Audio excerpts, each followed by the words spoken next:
What's going on, everyone? Chris from Pickdawgz.com here with the Wraparound. We're going to be breaking down the NHL action going down on Friday, October 25th, 2024. If you like this content, make sure you smash that thumbs up, subscribe to our channel. Make sure you let me know your NHL picks in the comment section below. And if you're looking for my best bets, including my daily $15 best bet, head on over to Pickdawgz.com and click the Premium Picks tab at the top of the page.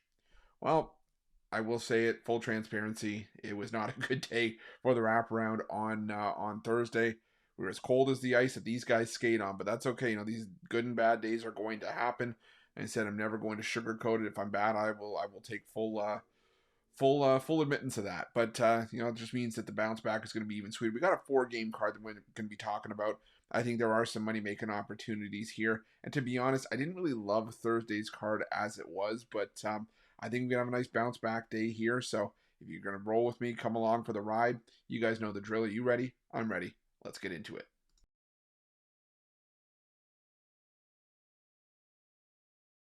Our first game takes us to Sin City for a marquee matchup, and I should say a matinee matchup between the Golden Knights and the Senators. This one's going down at a weird time at 3 p.m. local time, but hey, it's early hockey. I'm not going to complain about that. And you got the Vegas Golden Knights, who the book on Vegas has been clear. They win at home, they struggle on the road. They're 4-0 at home, 0-2-1 at home this season, and historically this has been a Vegas Golden Knights own series. They've won 9 of the last 10 meetings between these two teams, each of the last 5 in Vegas. Ottawa is going to be a better team than I think a lot of us expect this season. You know, they're starting to right the ship defensively. They're coming off of a 4-0 shutout over a solid Utah team in Utah, but I just think this is one of those games where I think the spot and the head-to-head history comes into effect here. I think the Golden Knights get the job done. I'm going to take Vegas at home at -150.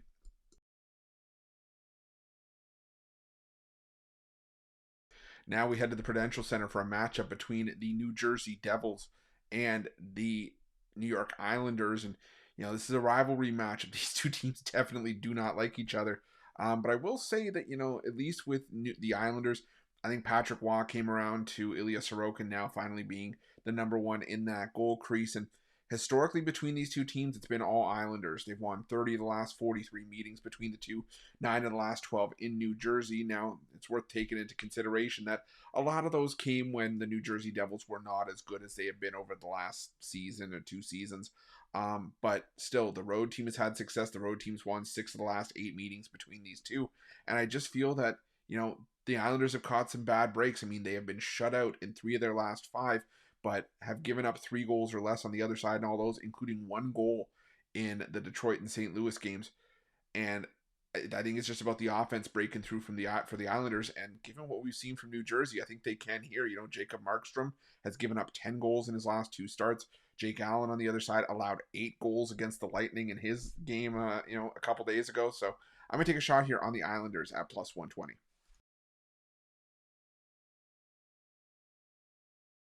Now we head to this matchup from the United Center where the Chicago Blackhawks take on the Nashville Predators. And Nashville, well, they made me eat my words, finally got on the scoreboard in the win column, beat Boston 4-0 at home, and now they head out on the road to take on a Blackhawks team that does play their best hockey at home. However, the old Blackhawks are starting to show up where they've now lost 3 of their last 4, and they're just 2-4-1 straight up this season.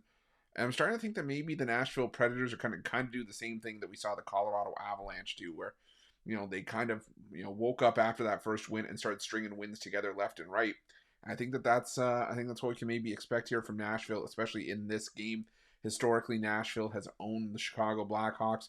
They have won 4 straight in this matchup and 9 of the last 10. And a lot of the games in Nashville haven't necessarily been that close. And a lot of the ones in Chicago as well. Last year, you know, Nashville won 5-1. They won 4-3. They needed a shootout, but still got the win there. 3-1, 4-2. So I'm going to take the Nashville Predators to win this one in regulation. Get that -180 price down to something more manageable around -110.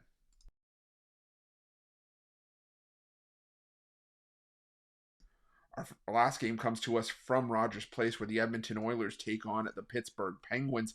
And, you know, both these teams have had issues with consistency for the better part of the season, but only one of them is being asked in this spot to lay -220. And I'm not sure I want to do that with the Edmonton Oilers or even chase a puck line for not that great of a payout. You know, The Edmonton Oilers, I'm going to use the Colorado Avalanche as an example again. Like we mentioned, they won their first game and then, have won four straight, in total. But, Edmonton, they had to rally for a win against Philadelphia.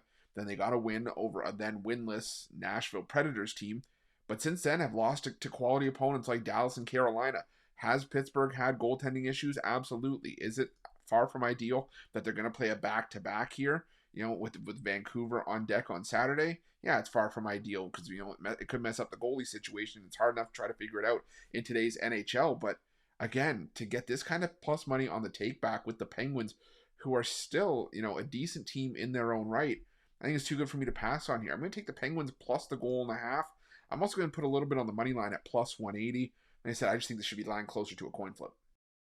That's it. That's all the NHL action for Friday, October 25th, 2024. Again, if you like this content, make sure you smash that thumbs up, subscribe to our channel, and make sure you let me know your NHL picks in the comment section below. I can't stress that enough. Also, if you're looking for my best bets of games that I love, head to pickdawgz.com, click the premium picks tab at the top of the page. Gonna have some NBA on the board today. I'm still trying to decide if I'm gonna like something enough to put it as an NHL premium. If I do, it'll be my $15 NHL power play. Regardless of what you do, we got a loaded weekend of action ahead. NHL, there's a huge card on Saturday. College football Saturday. NFL Sunday. We've got NBA in the fold now, as well as the MLB in the World Series. So this is a great time to jump on a long-term pass. I can tell you for sure, at least for me, those 3-day and 7-day packages are going to be a great value this weekend because they're actually less than buying each of my daily packages individually on Saturday. So definitely make sure that's something you take advantage of. But whether it's a daily pass or a long-term pass, make sure you use the promo code PICK at checkout for an additional 15% off.